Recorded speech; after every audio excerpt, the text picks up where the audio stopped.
Hi, it's Ian here. Welcome to another 5-minute marketing tip. This is tip number 51. That's almost a year of 5-minute marketing tips we've been through together, you and I.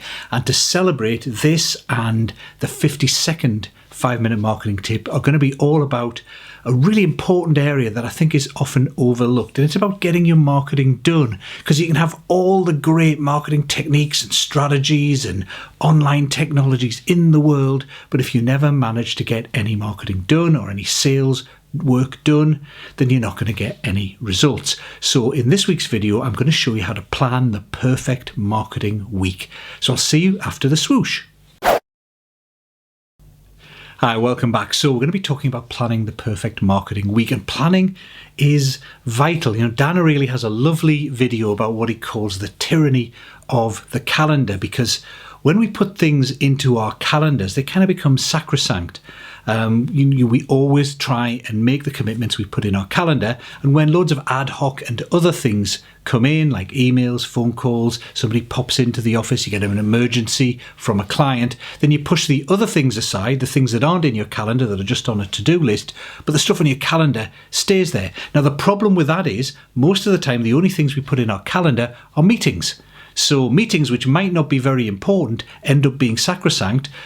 Big important things like writing that article, doing that presentation, doing the revamp and working with your web designer on that, big important projects that aren't tied to a specific time get pushed out of the way because they're not in your calendar. So the solution to that is to make sure all your key marketing activities, and frankly your other activities as well that you want to make sure happen, are in your calendar. So even if you're not meeting with anyone, put that activity in your calendar, schedule it, and then make sure you do it. The very fact that it goes in your calendar, and that's constantly you've been constantly reminded of it because you printed it out or it's on Outlook or wherever, means you're much more likely to do it. So within that, knowing that we're going to put things in our calendar, how much time should you spend on marketing? I've found a good rule of thumb that works for most people is about 20% of your time, or 1 day a week. I know some people who spend more, some people who spend less, but often the people who spend less time on their marketing struggle to win enough new business. Now, if you're in startup mode, or you're trying to rapidly grow your business, you probably want to spend more time on marketing, and you'll have that time available because if you're in startup mode, you haven't got all the clients you're looking for yet. So maybe you're up to 40% of your time on marketing. Now, if you're in the kind of authority business where you're a real expert and leader in your field, again, you might want to spend more time on marketing, where marketing includes creating thought leadership material, going out and promoting, PR, presenting, being on TV or whatever. What you're doing there is you're investing more time in your marketing to get a higher fee rate during the remaining days of the week that you're actually charging to clients, and that equation can work really well for you. The other time you might want to spend more time on your marketing is where you're in a really leveraged business. So either like me, most of your material, your stuff is delivered online, or if you've got other staff who deliver that for you, then you can spend more time on your marketing, and that's a good leveraged use of your time. Now, if you find that you can't afford to spend 20% of your time on your marketing, so you need to be billing 5 days, 4.5 days a week, then you've got a problem. You've got a problem with your fee rate, because that's unsustainable. You're putting yourself into a vicious circle where you're not charging a lot, so you have to work 5 days a week in order to earn the money that you need, which means you don't have any time for marketing, which means you don't have any time to do the marketing that's going to earn you the higher fee rates that mean you don't have to work 5 days a week in order to earn the basic living that you need. You need to break out of that cycle either by just working harder for a while over weekends, in the evenings, taking a hit on your income for a while, but you need to get your marketing done to push your fee rate up to get into a more sustainable model where you're doing 20% of your time on marketing. Now, how do you split that 20% of your time during the week? Well, it's roughly a day. You could do, one full day and a little trickle on the other days. You could split it evenly. I find what works best is to do half a day dedicated to marketing, 1 day a week, and then for the remaining four days, do an hour a day on each of those 4 days. That works really well, I find, for a couple of reasons. One is you get a chance to build up a head of steam in that half day. And I'm sure you've seen it before, where you work on something, you just get into it, and then if you're disturbed and you have to go off and do something else, you've spent most of your time in kind of warm-up mode as opposed to doing. But if you really get into the flow because you've got a half day going, whether that's, well, it's especially important if you're writing, trying to be creative, make a presentation. But it also applies, if you get onto a roll with making phone calls or doing emails and stuff like that, getting into flow, getting on a roll really works. So dedicate half a day to do that. I also like spending an hour a day for the remaining days because it means I'm doing something to build my business every day of the week. It's a really good habit to get into. Now, however you split your time, I would always advise trying to do your marketing at the start of the day.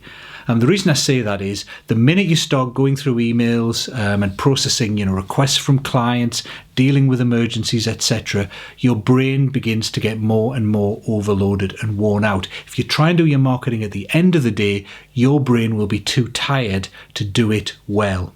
So try and do your marketing in the morning.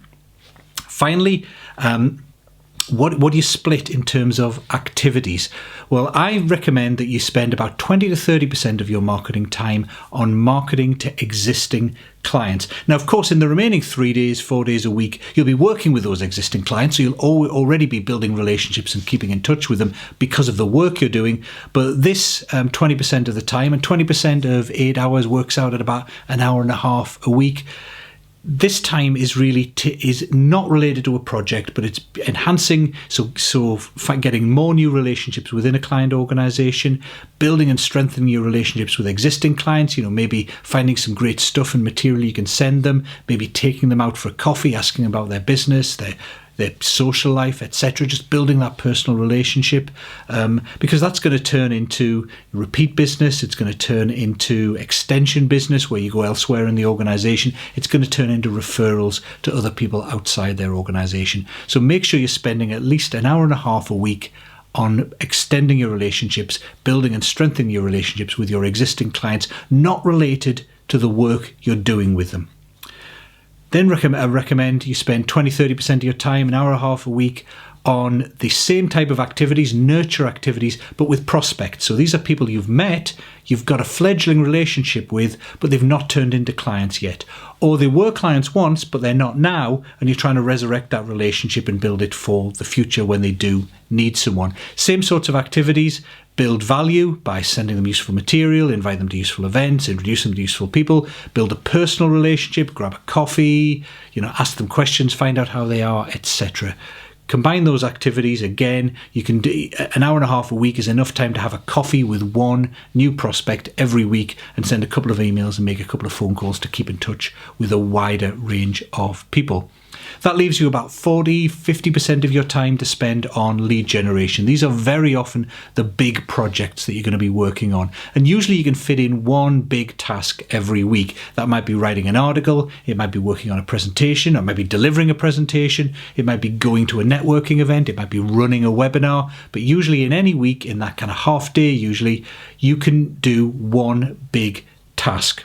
And if you do that one big task, it's going to help you make real strong progress towards getting more leads and feeding that nurture of prospects and then feeding that nurture of clients on an ongoing basis. So make sure you are dedicating that time to lead generation using all the different tools and techniques that I've been teaching you over the last year or so. Finally, what do you then do? You've split your time in terms of how many days a week, how you're spending your time across the week, how much time you're spending on different activities. The extra thing you need to do, if you add up that 20 to 30%, maybe 40 to 50%, you've usually got in any given week about 5 to 10% free in that marketing time. Spend that planning and reviewing. Now, I always advise at the start of every week, sit down, review what you did the previous week, tick off those tasks, look at what worked for you marketing wise, what didn't work for you marketing wise, and take that into account going forwards, and then plan your week. I always go off to a coffee shop, sit down, it's nice and pleasurable, have a lovely coffee, plan out my week. You're just using a paper diary initially, and then a paper planner originally, notebook, and then transfer it to my electronic calendar. All those things I'm thinking of, my one big task for the week, the keep in touch activities for existing clients and for prospects, put those into your calendar, going right back to what we said at the start, so those activities are planned and they don't get pushed aside by the inevitable emergencies, requests from clients, emails, phone calls coming in, and you make sure your key marketing activities actually get done, because it's only when you do your key marketing activities that you actually get results from them. Okay, that's it for this week. Another tip on getting more marketing done next week. See you there.